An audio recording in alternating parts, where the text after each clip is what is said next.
ഒരാൾ ചെന്നിട്ട് വീരാളി ബാപ്പാനോട് പറഞ്ഞു, എന്റെ പശുവിനെ കാണാനില്ല അലിബാപ്പ. അപ്പോൾ പറഞ്ഞു, ഇതൊരു വയറിളക്കി കളാണ്, എന്നെ കളിയാക്കാൻ തോന്നി. ഇയാളാകെ ബേജാറായി, മനസ്സിലായില്ല, പശുവിനെ കാണാനില്ലായിരുന്നു ഒരാളുടെ.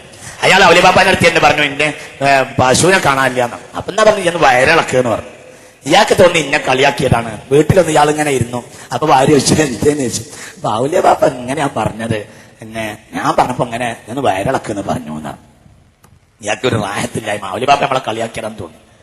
കുറച്ച് കഴിഞ്ഞപ്പോ ഭാര്യ പറഞ്ഞു, ഔലിയ ബാപ്പ പറഞ്ഞാലേ നിങ്ങളൊന്നാണ് വയറിളക്കിക്കാളെ, ഒന്നുമില്ലെങ്കിൽ നിങ്ങളപ്പം കടന്നുറങ്ങാനെങ്കിലും സുഖം ഉണ്ടാവുമല്ലോ, ഒന്ന് വയറിളക്കിന്ന് പറഞ്ഞു. ഇയാൾ വയറിളക്കിട്ട് ഇയാൾക്ക് സമാധാനമില്ല. ഇയാൾ പോവുക, പശുവിനെ അന്വേഷിച്ച് പോവുക. അങ്ങനെ പോവും. എവിടെ ഒരു പൊന്തയോ കാടോ കണ്ടാൽ അവിടെ ഇരിക്കും.